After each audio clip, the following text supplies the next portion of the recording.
Yes, I'm still here, Hollywood. And coming up on today's episode, for decades, she was television's ultimate symbol of glamour.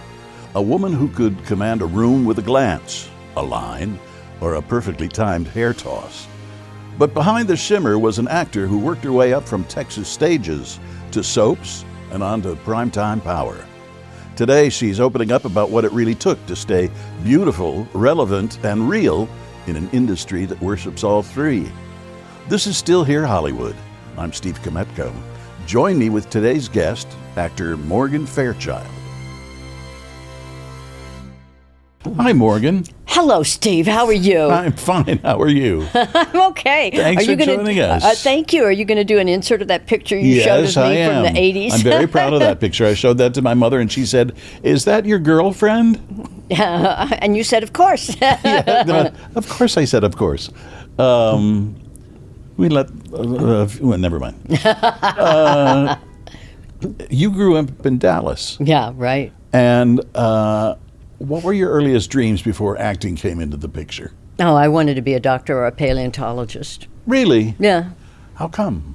I just have always loved science, and medicine fascinated me, and paleontology fascinated me. In fact, when I got to L.A., my first trip to L.A., usually, back in the day, everybody say, "Oh, Hollywood and Vine," or the Beverly Hills Hotel. My first stop was the La Brea Tar Pit. Oh, was it? Yeah. I worked for E! For a while, and they were right across the street from the tar pits.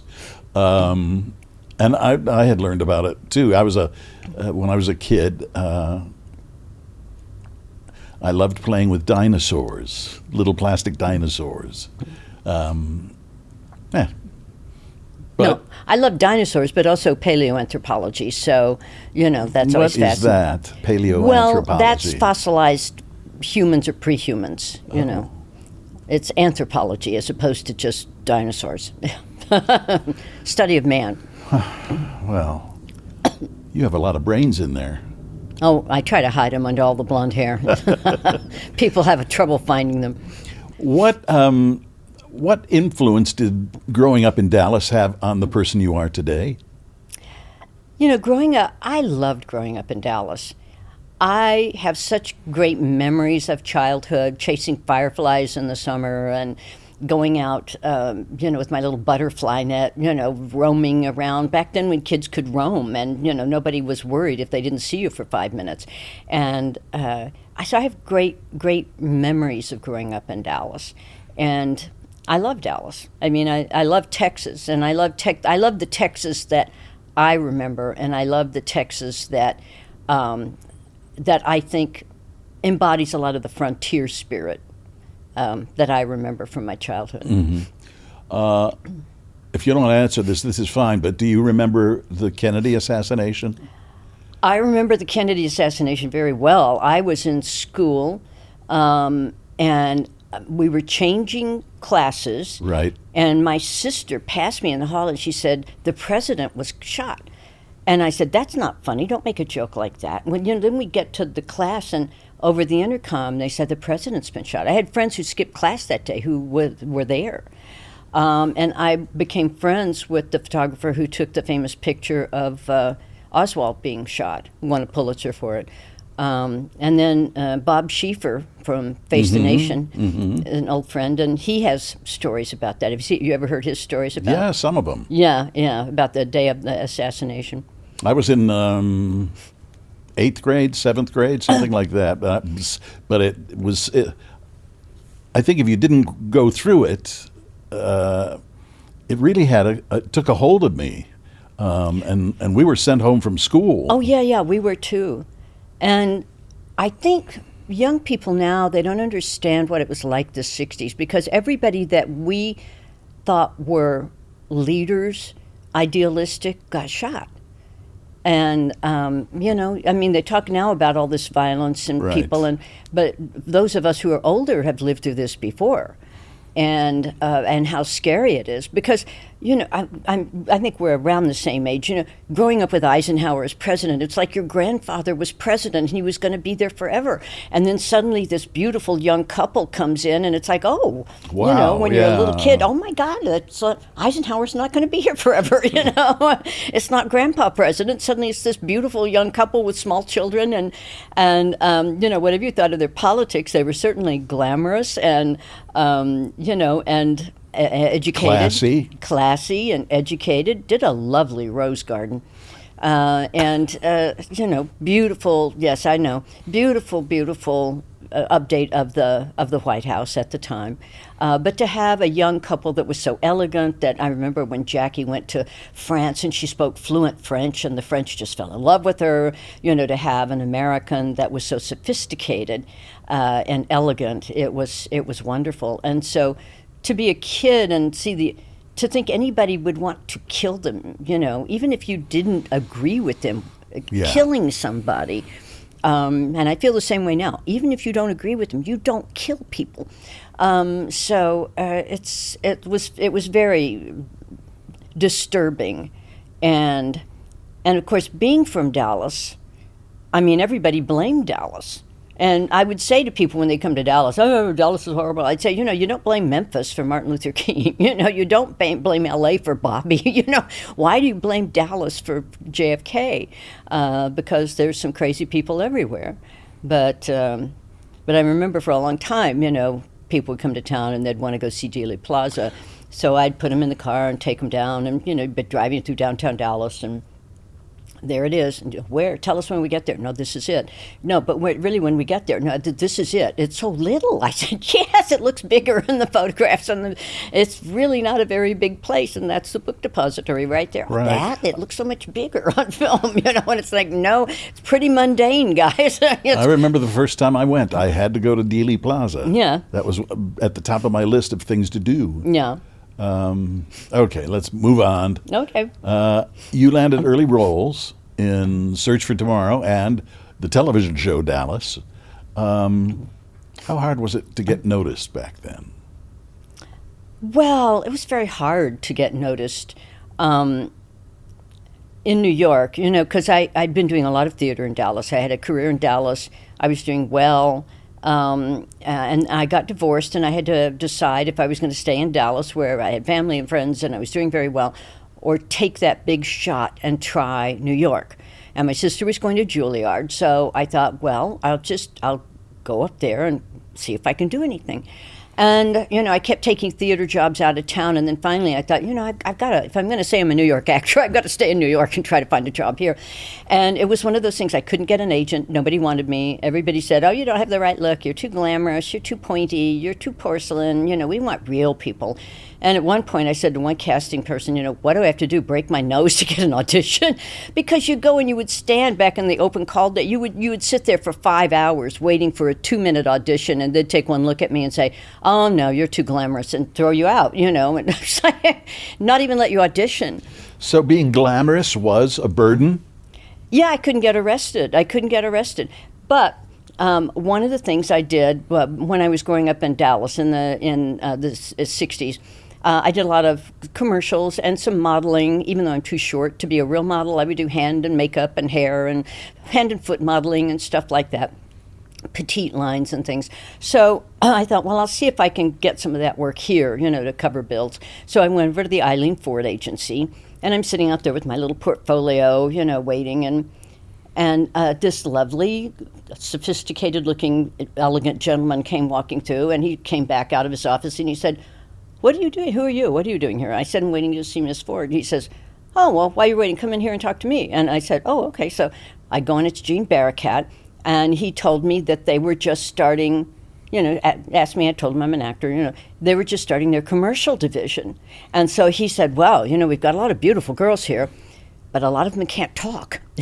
So would you like to work with our commercial division? So I said, sure, So then a few weeks later, he called up and he said, okay, here's another area we're trying to break into, these soap operas.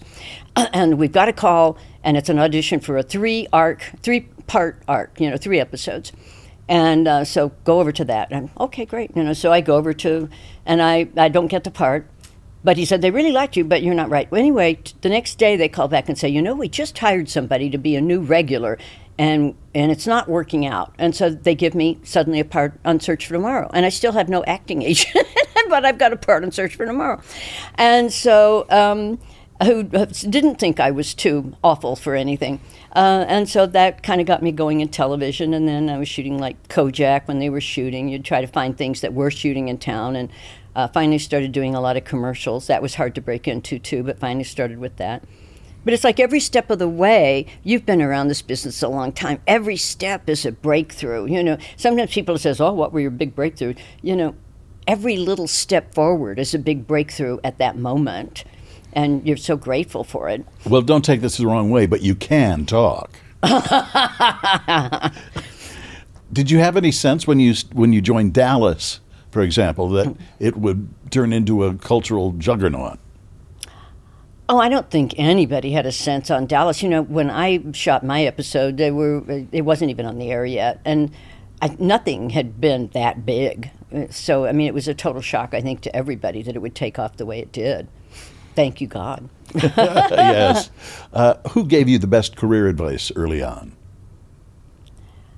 Oh, several people. Our mentor in the theater in Dallas always told me, when I said, do you think I could do this for a living? And he said, if there's anything else in the world you can do and be happy, do that. Because this business will break your heart. That was good advice. Roddy McDowall told me, don't ever get off a hit show. When I was doing Falcon Crest and they weren't giving me the storyline that they'd said they were going to give me, and I'm getting kind of bored. And he said, Morgan, don't ever get off a hit show. You just be bored. So that was good advice. Yeah. And then our mentor back in Dallas too, because when I'd worked on Bonnie and Clyde, I was doing phase double stuff on Bonnie and Clyde, and I fell in love with being on a movie set. But at the same time, I was I was seeing kind of some of the downside of Hollywood, and I felt. Anyway, I had gone to work on a matinee, and we were walking back for the evening performance, and our mentor, and he said, you seem kind of down, what's going on? I told him, what had happened, and I said, I walked out on this yesterday, but that's the reality of that business, and I can't always walk out on reality. And he gave me the best advice I ever got. He said, nonsense, you can always walk out on reality. And I've lived my life like that. Because when I got out here, everybody told me, if you don't sleep with the right people, if you don't do drugs with everybody, you're never going to have a career. And I just thought, well, I'm not going to have a career then, because I'm not going to sell my soul for this silly business. So I would always just walk out on what people told me was the reality and create my own reality. Is that the advice you would give to a young person today trying to get into the business? Yeah, I would say partying with people is not the way to go. Still. Although it cost me work, but... Your look, the hair, the wardrobe, the poise, became iconic. Oh, really? Oh, yes, that's nice. Thank you. I think so. Did you craft that persona deliberately, or did it just kind of happen? Did it just evolve? Oh, honey, yeah, of course. The shy little kid with the Coke bottle by the glasses. I was going to ask, what happened to that shy kid? Well, there was one summer. I remember when I was 13 and starting school in the fall, because a lot of little girls were wearing makeup. Of course, now they do, but back then people didn't. My mother said, well, if you want to wear a little makeup. And I said, no. I said, this will be my last year to be a kid, and I've got the rest of my life to be an adult. So then when I turned 14 that summer, I got contact lenses, and I could see myself for the first time, really. And, you start thinking, as young women do, what are my good features? What do I want to accent here? How do I create a look out of this kind of blank white, white everything, thing that reflects a lot of light? Every set I ever work on, they always have to tone the light for me because I bounce a lot of light. I'm so white. And I just started creating a look. I decided my eyes were my best feature. I would accent those. And I created a makeup, stole a lot of stuff from Sophia Loren and Vera Lisi at the time, and created a smoky eye look. And I've kept that look since I was 14 years old. And I understand you were a fan, a collector of Marilyn Monroe type memorabilia and things of that nature. I've often read that about her, that when they put the lights on her, she just exploded. I mean, she came to life. The camera loves some people, and some of it has to do with your skin texture, with just the way you bounce light. And that's not something you can create, although makeup people try to help. But, Marilyn certainly had that. She just had that. You put the light on her and boom. And we'll be right back. If you'd like to be more involved with us at Still Here Hollywood, you definitely can. Just visit patreon.com/StillHereHollywood. You can support us for as little as $3 a month. You can get our episodes a day before they post anywhere else. You can see what guests will be coming up and submit questions for them. You can even tell us what stars you want us to have on as guests. You'll see what goes on before and after the episode, plus exclusive behind-the-scenes info, pics, video, and more. Again, that's patreon.com/StillHereHollywood. You've managed to stay relevant through enormous changes in the industry. How have you done that? I always had a theory from very young that every 5 years you have to introduce yourself to a new audience. I just remember the first day Matthew Perry came bounding over to the set, big puppy dog, kind of kid, arms akimbo. And he said, "Oh, you won't remember me, but I used to hang out on the set of Flamingo Road and Falcon Crest with you with my dad." And I said, "Who's your dad?" And he said, "John Bennett Perry." Well, who had recurring roles on Falcon Crest and Flamingo Road as a sheriff.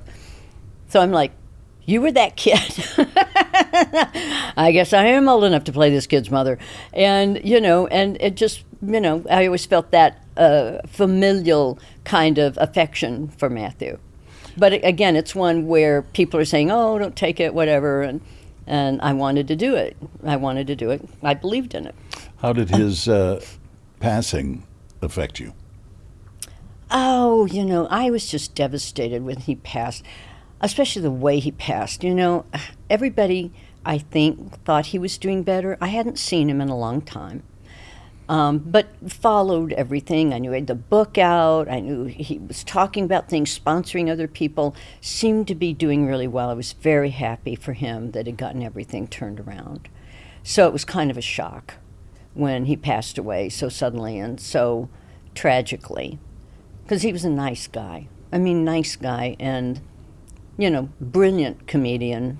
Just his double, triple takes were always fun to watch when you're rehearsing. What's he going to do, And we had so much fun on the show. It was just kind of devastating. And then, of course, I got all these condolences because most of the world think of me as his mother. So I felt the burden of getting out and talking about him because for a while a lot of people weren't getting out and talking about him. And people thought of me as his mother. I felt kind of a moral obligation to him to get out and say nice things about this young man that I was so fond of. You were often cast as the beautiful schemer. Schemer's nice. Says the two bitches from Texas, lady. Did it ever frustrate you creatively? No. Because I had assumed I would spend my career playing ingenues, and ingenues can actually be kind of boring. And so when I did Search for Tomorrow, she was a bit of a bad girl too, but other parts that I'd played, when I first got out here, I was doing a lot of comedies. I quickly saw that if they wanted a glamour girl for Newhart or Happy Days or something, if I could get in the room, because I had all the theater background, I could actually do comedy. You had a good chance.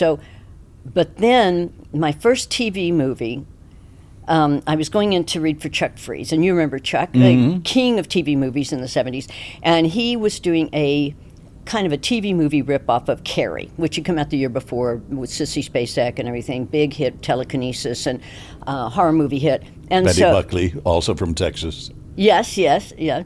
And Anyway, so I go in and read, and what they're doing is Kay Lenz, who's the queen of TV movies, was doing the Carrie part. And there's two other parts. The sister of Carrie, who wants to be in this sorority, they're off to college, and the evil sorority queen. So I go in and I read, and Chuck has me read the sorority queen. And then I, being an actor, I said, I'd really like to read for the sister because she's got more gray areas and she's torn between her sister and, wanting her own personal ambitions. And he said, I want a brunette. I said, I'll wear a wig. Finally, he says, honey, you haven't been here very long, have you? And I said, no, sir. And he said, let me explain something to you. I can find a good ingenue anywhere, but a good bitch is hard to find.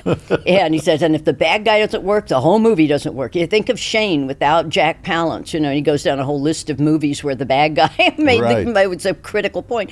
And so I thought, well, no, nobody's going to see this thing. It's a little horror movie, TV movie. Nobody will see it. #1 TV movie of the year. It's like, I still have people today who just say, I love that movie. I went to visit the set of The X-Files because I was shooting something in Vancouver, and David Duchovny is like, I love Initiation of Sarah, and it's like, I'm going to do Democratic work in Philadelphia. Mayor Mandel is like, I love Initiation of Sarah. So, it's nice to feel that you had something to do with people's childhood. Looking back, you've been around for a while. Oh, honey, I've been around forever. Okay, I'm not going to say it. What is the favorite thing? What is the thing that you really sunk your teeth into, and that you look back on fondly? Oh God, a lot of things. There's so many wonderful opportunities I've had, and grateful for them. My favorite series was Paper Dolls. That was my favorite one that I did. I love that. And then with Falcon Crest, I was very interested because it was the first time the adult repercussions of incest had been done. So I like doing iconoclastic things that people don't expect to see you do. And so I will always take a chance on something like that. Or Paul Rubin called and asked me to do a little cameo in his Pee-wee's Big Adventure. Right. Yeah. And, different ones. I did a big tour of The Graduate. I was very proud of my work on that. And then, there's so many different shows that you've had the opportunity, North and South. To just be part of that production was fabulous. I'm trying to go 2 different directions here at one time. Give me a hint. What's the most outrageous or inaccurate tabloid story you've ever seen about yourself? Or do you just steer clear of those? Well, I steer clear of them, but, people have a tendency to let you know. The most outrageous ones. But, they're so invasive, the paparazzi. And it's much worse now than, when I was at the top of everything. But they're just, I remember Richard Mulligan. I had done an Empty Nest, and Richard Mulligan was the dearest man. And I was going to shoot a movie in Medjugorje, which is a Catholic pilgrimage place. And Richard wanted me to get some rosaries blessed by Father Yozo and at Medjugorje. So I come back to town. I meet him in this restaurant in Beverly Hills to give him his blessed rosaries. And when we come, and somebody in the restaurant, and it was like empty, so it had to be a bartender or somebody, because we were like the only people in there. It was like 4 o'clock in the afternoon. We're having coffee. Must have called it in because we come out and they, the telephoto lens. Somebody, anyway, and then he's giving me a hug, thanking me for the rosaries, and it's like they say we're having this mad affair. I'm giving him rosaries. It's like they'll just take anything and twist it up. It's so crazy. Which of your performances are you proudest of? Paper Dolls? Well, that's one of my favorite. I've done a few that are hard. I was really proud of my work on the incest storyline in Falcon Crest, and very grateful they gave me a terrific actor, John McMartin, to play my father, and to have scenes with him, because I loved him in Folly, so I was thrilled to have him playing my dad, and The Graduate I've been very proud of. There've been different TV movies that I've been very proud of, and what is the weirdest thing is, and this happens, a couple of days into shooting somebody from production or the director will come over and said, "You're really good. I didn't know." I was like, I was shooting this Robin Hood in England with George Segal, and it's like 40 years ago, and we're walking along the river. We do this scene, and after they yell cut, he turns around and he says, "Oh, you're funny. I had no idea." It's like they're always so shocked you can do anything. So, do you think that's because you're so beautiful? Well, that's very kind of you. I think sometimes it's accurate too. Well, thank you. I think sometimes it's because people want to put people down who look a certain way. I know when I was running for president of Screen Actors Guild, I was over talking to Warren Beatty about endorsing me, and because I knew him from Bonnie and Clyde, and Warren said, you and I are so alike because people really underestimate us because of the way we look. So, and I just remember when I was 16 and I'd go back to class and the teachers would say, "What's Warren Beatty really like?" And I'd say, "He's really smart." And they'd say, "Oh, yeah." I'd say, "No, he's really smart." So, but it's like, yeah, you get underestimated a lot. And then once you get really famous, people kind of want to take you down. They don't want you to be good. They want to find something to tag you with and try to make you less than, whatever. Right. What kind of roles challenge you the most at this stage in your career? Oh, God, anything these days. I mean, it's roles that are challenging. I mean, I've always wanted to do Lion in Winter, so I'd love to do that. It would be great with O'Toole, but hey. Just different things, I like doing different things that people don't expect you to do. Like they called and offered me this part on Roseanne, and it was to play a lipstick lesbian, and it was, Sandra Bernhard was going to talk through the whole episode about her new girlfriend, and I read the script, and the last person anyone is expecting when she opens the door at the end of the show for her new girlfriend is Morgan Fairchild. So I thought that was hysterical. My agents were saying, we don't, it's a little iffy because this was early on. This was 92. But I thought it was funny, and I thought it would be a great hoot and also help break a stigma. And so I'm always about helping to break stigmas and finding ways to do things people don't expect you to do. Why is that? Oh, because I'm a weirdo. Because I'm this silly bitch from Texas, and I like taking on challenges, What's something vulnerable or messy about you that people don't know? Oh, God, everything. Everything. I'm a bitch from Texas. Yeah. I am a very silly person. I started during COVID. Because we live in California and everything was shut down. I'd see online people saying, "Oh, I'm so miserable. Oh, I can't even go outside. Oh, it's freezing." And of course, I'm taking a walk every day because I can't go to the gym. So I started taking pictures of flowers to post on the internet to cheer people up. And then people, "Oh, that's really getting me through. Oh, we want pictures of you with the flowers." So I started taking pictures of me. I started color coordinating masks, because I would run into, so many people were out walking. I would always run into people and neighbors who wanted to stop and talk. So I just had a mask on. But silly mask, funny mask, color-coordinated mask, and people saying, "You got me through COVID." But that first year, the neighborhood I live in, they go all out on Halloween, and I am a Halloween nut.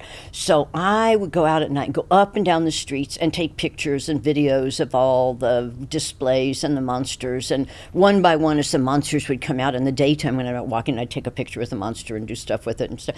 And so now it's become kind of a trend where people in September, they'll say, "Where are the monsters? Where are the monsters?" I said, "Guys, they're not out yet." But that's a silly part of me that my Twitter followers and Blue Sky followers certainly know, and my Instagram followers, is all my silly Halloween stuff. And we'll be right back. Do you ever go out without makeup and hair? Not if you're lucky. Yeah, but it's I was raised old school that if you are a celebrity, you don't go to the grocery store without your makeup. And I and that kind of has gotten driven home to me because sometimes I'll be out and I'll be in a store and some nice lady with no makeup on that is very famous will leave and they'll say, "Oh, did you see her without makeup?" Oh, so I just never give them that chance. If I'm going to go somewhere where I might actually be seen, I don't leave the house without some makeup. It may not be full drag, but some makeup. Sometimes without the eyelashes. What kind of a kid were you?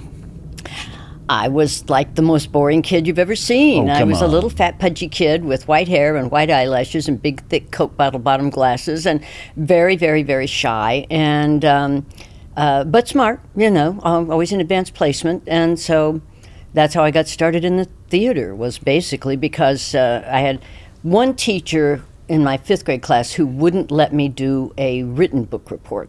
And so I had to stand in front of the class and give an oral book report. I stood up there 3 days in a row and nothing would come out. And so finally my mother coaxed me through how to do this.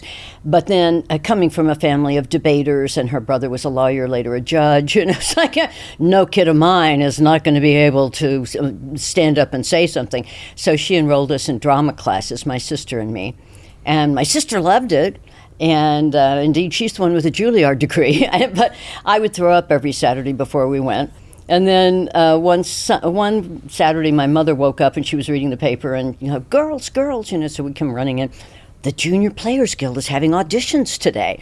And it's the Junior Players Guild was, I'm not sure if they're still there, a fabulous children's theater group in Dallas, very well funded in Highland Park and, great theater. And so they're having auditions and I'm saying, no. My sister says, oh, I want to go, so we go, we sit in the back of the auditorium for hours watching all these kids do improvisational auditions and thinking, I could do better than that, but I'm not going down there, not me.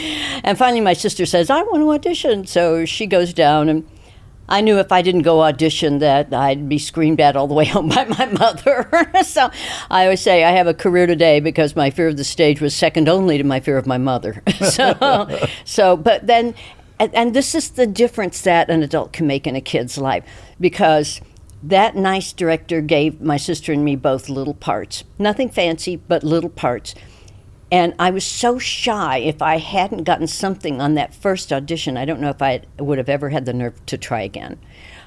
So thank you, Mr. Conniff, for giving us those parts. And then just kept auditioning for other things and started working. So I've been working since I was 10, grew up in the theater. And then got into film, started doing a lot of commercials, television, and runaway productions in Dallas at that time. There was, because it's a right-to-work state, there were a lot of runaway commercials and productions coming down there. You and your sister do a podcast, don't you? My sister and I have just started a podcast called Two Bitches from Texas. And so, we were... Let me guess, you're one of them? Yeah, I'm one of them, yes. But it was one of those things where... because she lives there and I live here in LA, and we miss each other. And during COVID, we started realizing we weren't talking that much because of work schedules. You're always afraid you're going to disturb the other one's work because of the time difference. So we started scheduling an evening phone call every Sunday while she would finish her work teaching acting and then drive to her lake house, like an hour and a half. We would just talk every Sunday. And so, this spring we started talking about it. We said it was something we'd do together. Grew up together in the theater, grew up doing a lot of things together. And, now as we approach our dotage here, love to do something else. And so we were thinking about a podcast, and it seemed to be the hot thing. And then we were trying to put a name together, and our producer, my sister, were putting names together. And lots of nice names, nice, fun names, but nothing clicked. And finally, I just said, well, it's really just two bitches from Texas sitting around talking, trying to save the world here. And everybody said, oh, that's good. So that's how we came to be. And what kind of topics do you talk about? Oh, Steve, we talk about everything. We're doing it like our sister's conversation. And that's been the great feedback has been, I love listening to this because it's like sitting around with my family or my neighbors in front of the fireplace and just talking. And it's about issues. So our first podcast was with Donna Mills. And I've known Donna for over 40 years. And so I wanted to do not just Knots Landing. I wanted to do Donna and interesting things that I happen to know about Donna. And then our second podcast is with my friend Tom Nichols, who's a Russia expert who taught at the Naval War College for 25 years and now writes for The Atlantic, very acerbic conservative, Reagan conservative, and talking about his book and his articles. He had written a book called The Death of Expertise, like at least 10 years ago, and then did an updated thing. But it was interesting to me about the lack of respect anymore in America for people who are experts, who've devoted years of their life to learning about issues, and suddenly you can go on the internet and say, well, I know more about that guy than the one who has a PhD, than, I know more because I saw somebody on the internet. And, so I wanted to talk to him about that, and it seems to be kind of important in the current situation we find ourselves in the country. And then also he had written some articles called The Lost Boys. And it was about this young generation of men that don't seem to have an idea of how to be men anymore and why that is. And he started writing it because of a lot of the mass murders, the high school killings and things like that. And then when he wrote it several years ago, he got a call from one of the three-letter groups in D.C. to come down. They were seeing interesting correlations in counterterrorism because it's the same kind of way that jihadis would recruit people, recruiting young, unhappy men who seem to be lost boys, haven't really grown up, and are easily misled into these kinds of fanaticism, whatever the issue is that gets its hook into them. So we talk about those, and we got such a nice response because I didn't know if our Donna Mills audience was going to like our Tom audience, but we got so much nice response of, oh, it's so great to hear ideas discussed without any name calling or anybody, da-da-da-da. It's just ideas, very interesting ideas. And so then we have another one coming up with Nick Suarez, who is one of my students, acting students, but he's also a major influencer with 8.5 million followers, and they fly him all over the world to do things, So, of course, my first question to him is, what the hell is an influencer? What do you do to get flown all over the world doing all this stuff? And he comes on with his dad, who's also in his videos, who's very funny too. And so that's our third. And then we've got 3 more in the can right now and are lining up some to shoot in November. So my sister just had hip replacement surgery, so we had to take a slight pause there. Wow. At least she can sit and do a podcast. Well, yes, she can. At the moment, she can't very well because I got her in this brace. But soon. You were once the definition of the perfect woman. Well, thank you. I don't know how to take that. Oh, well. That's very kind of you. Have you ever wondered who you'd be if you weren't famous? Paleontologist. Well, either a virus researcher or dusting off dinosaur bones in the Gobi Desert, which is what I thought I'd be doing. Or researching viruses. That's my other big kind of thing. That's one of my hobbies, emerging viruses and epidemiology. And that's how I ended up working on AIDS all through the 80s with Dr. Fauci and testifying before Congress to get AIDS funding and doing a lot of TV shows, specials, Nightline, all kinds of things to educate people about AIDS. And I try to do the same thing now about COVID, because COVID ain't over and it's hurting a lot of people long term with long COVID, and people aren't aware of it. When do you feel most yourself? On set? On stage? At home?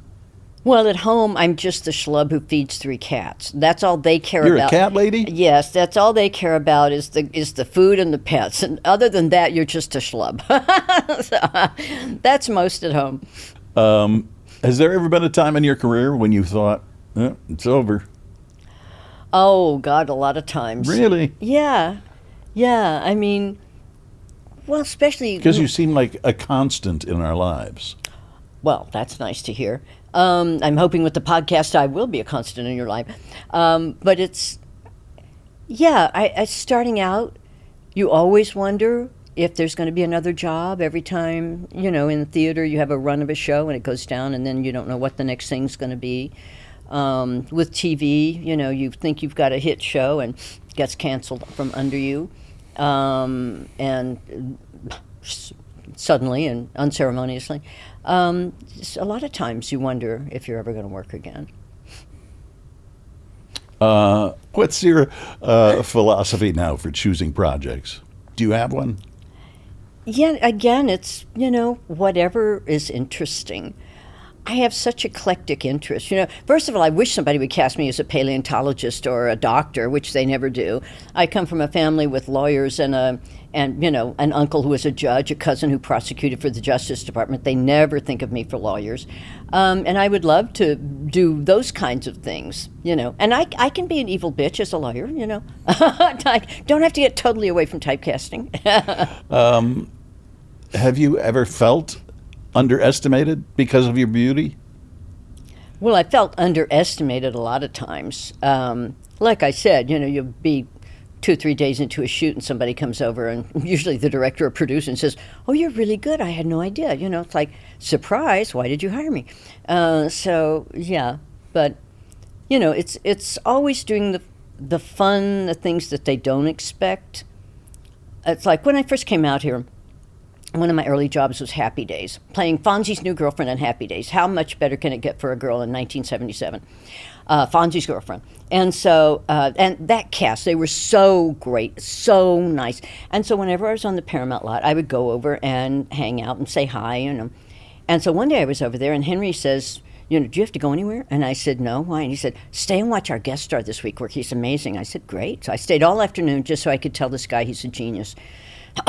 Like 6-9 months later, I get a call from William Morris, "We have good news and bad news." Okay, what's the good news? "Well, you got the TV movie you wanted. Great. What's the bad news?" "Oh, Gary Marshall has this new show, and it's all under wraps, and it's a big secret, and nobody knows anything about it. And, Gary wants you to come on, but he wants you to be recurring. He doesn't want to give you a contract. He only wants to pay you top a show. And you're making so much more money than that now. We just think you should pass on it." And I said, "What's the name of it?" And he said, "Mork Mindy." And I said, "That's Robin Williams' new show." And he said, "Who's Robin Williams?" And there was a time. And I said, "Oh, honey," I said, "I saw Robin do this character over on Happy Days a few months ago. I mean, Robin Williams is a genius. Don't tell Gary I'd work for free to work with Robin Williams," And so then you start doing that again against the agent's advice. I take a job that's not going to pay as much and do all that. But, you want to do something different. And I knew Robin would be different. And he was. Always, always. And at the drop of a hat. Yeah. And I loved Gary Marshall, too. He was a terrific guy. So funny. Yeah. I remember one time I was at a screening for the sequel to Pretty Woman, Runaway Bride. Yeah, yeah. For some reason, it was at Paramount. You'd think they'd have a copy of the movie, but for some reason it was late, and we were in one of the little theaters at Paramount. He just took over the microphone and kept us entertained for like 30 minutes until the film got there and could, be spooled up and everything. And he was just hilarious. Yeah. Oh, no, he was great. I always loved working with Gary. And I would see him offset a lot, too, because he was a member over at the Lakeside Golf Club, and I had friends who belonged to that golf club, so I'd always see him at lunch and hang out. And then he directed a production of Crimes of the Heart at his theater in Toluca Lake that I was in, like in 99, So I would always end up working back and forth with him. Great guy. Great guy. Was there ever a co-star or a director who completely changed the way you approached your craft? Completely changed it. I don't know, because I grew up in working so hard for so long. I mean, everything kind of built on each other. Larry O'Dwyer, who was the mentor at Theater 3 in Dallas that my sister and I had, that gave me the advice I mentioned earlier, was a brilliant improvisational actor, brilliant actor. And he not necessarily changed my approach, but taught me so much. And my sister, we both credit him being an early mentor and just teaching us so much about everything. Every show I did with him, I would stand off stage in the wings and watch him the whole show. He had always had an audience in the palm of his hand. And working with him was the prep I needed to work with Paul Rubens, with Robin Williams, with Eddie Murphy, with other people who like to improvise, because I had worked with one of the best when I'm 14 years old.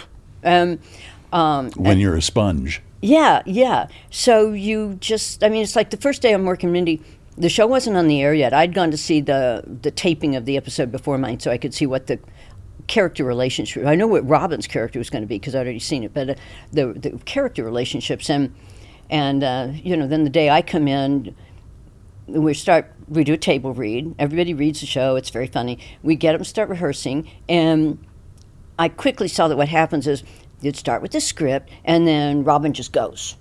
And everybody just stands back and watch Robin go. And so then when I get up to block, we start off with the script, and then Robin starts, and he says something, and I say something, he looks at me, he says something, and we're going back and forth about it. He comes over and grabs me and throws me in the air and says, "Mama, you're one of me."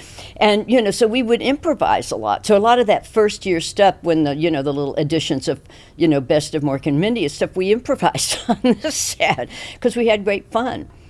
And so, that stood me in good stead.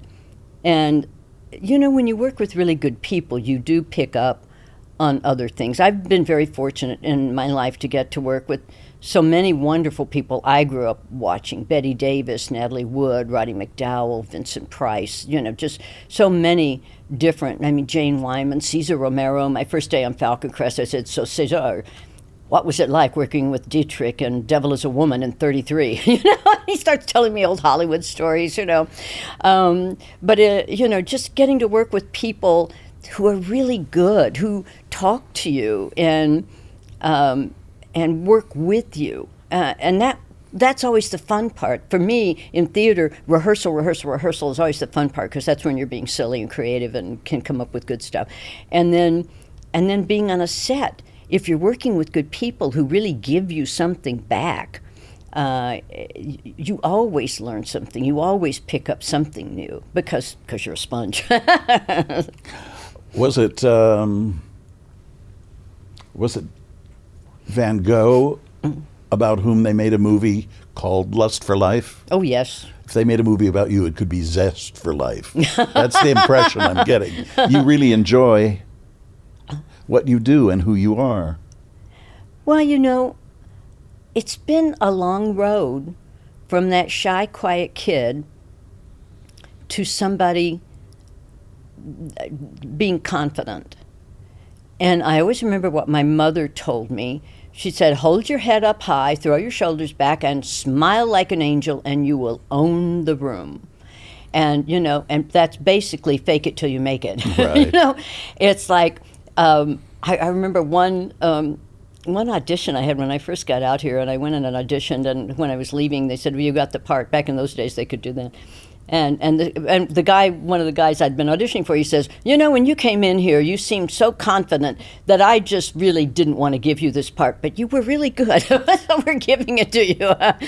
It's like to learn to project confidence and to be able to stand up to bullies. It was a lesson I learned in Dallas when I was a kid because I was such a loner, so shy. I didn't hang out with anybody. I didn't really have a lot of friends, very few. But there was one girl that, because you go through the year after year, the same class goes together, and when it's a small school. And there was one girl, she was bigger for her age and very precocious for her age. And let's leave it at that. And she was, all the little girls were like, wanted to be in her group. Now you'd call it a mean girl group, but it was her group. And for some reason, the shy, quiet kid who just didn't care, she would follow me around the playground. "Why don't you want to be in my group? Why don't you want to?" It seemed to drive her crazy. I had no idea why, because I didn't care. I was born with a lack of a gene that made me care what you think about me. And that has stood me in great stead in this business, to just be who you are, because if you try to please other people, this business will eat you up. And just finding that way to not care. Like when people told me when I moved out here, you don't sleep with the right people, you don't do the right drugs, you won't have a career. And it's like, I don't care. I'm going to do what I'm going to do. If it doesn't work, so be it. I take those consequences. Being willing to take the consequences is always important. Know what you're risking and be willing to risk it. I want to be in your group. Well, I'll tell you what. I will always protect you from a bully. Okay, thanks. Back with more in a moment. Was there one co-star you worked with who made you laugh the hardest? Oh, God, besides Robin? Well, Vincent Price was hysterically funny. People don't know that about him. Roddy McDowall was always, I did a lot of projects with Roddy, and we were always laughing. And he was just one of my dearest friends. I just adored him. But so many, God, who else? I mean, there's so many great people I've had the fortune to work with. You know, Paul Rubens, we would always hang out, and he was always so sweet and so funny, off camera too. Not as Pee-wee, just funny. Well, what about AIDS? You were very instrumental early on. Oh, in AIDS? In helping, people with AIDS. Well, and it was overlooked by so many people. I have these weird hobbies. And it's like when I was doing Flamingo Road, and I was taking anthropology in night school at UCLA, so I'd be sitting in my little lingerie with my books doing my midterm. The guys on the set would say, "We got to everybody come move Morgan's books." It's like, what is hemispheric dysfunction of the brain? It's like, but because I have these odd interests, I had been following something new was out there. And I first noticed like a little blurb in the New York Times, like 13 cases of Kaposi sarcoma in New York, this odd cancer that usually only attacks older men of Middle Eastern heritage, and then Mediterranean heritage. And then there were 11 cluster cases of Kaposi sarcoma in New York. So I'm the weirdo who says, that's odd. Then it came out they were all in gay men. And I knew something new was out there. So then anything I would read that seemed remotely attached to this, I would follow up. I was keeping folders and making notes and following it along. I knew something new was out there. Trying to warn all my gay friends. So when and I had been Rock Hudson's date at a Lifetime Achievement Award just a few months before he went on Dynasty. And so I was doing Falcon Crest, and we were kind of hearing around the lot that Rock wasn't looking too well. And, I mean, I knew immediately what it was. And I just remember people were so scared.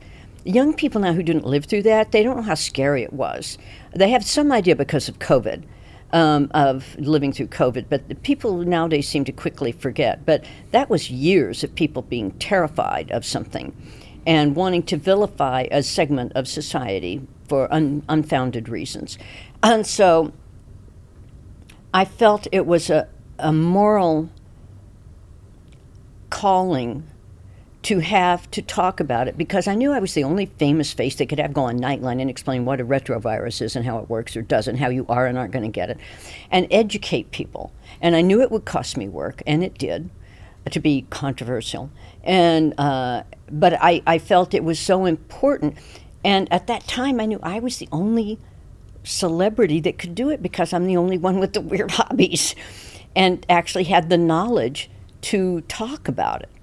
And so suddenly I'm doing Nightline, I'm doing Geraldo Rivera specials, I'm doing Barbara Walters specials, I'm doing all kinds of different AIDS specials, testifying before Congress, like I said, unveiling of the first quilt, opening the first AIDS Veterans Wing in New York, visiting hospices, and I lost friends because people didn't want to be seen with you. They didn't want you to eat off their plates, they didn't want you around their kids, they didn't want you to hug them. I mean, people that walked out of my life then I've never seen again. And that's okay. And but the work that hurt, because it did cost me. I have definitely feel I was written off of a particular show because of that. But and then I've had friends who were casting people, having dinner with one friend in particular I'm thinking of, who has retired, and we were talking about it at dinner, and he just started crying, and he said, "Morgan, I was in those rooms when your name would come up and they'd say, oh, she's too controversial because of this AIDS thing." He says, "I'm a gay man and I didn't stand up for you, and I am so sorry."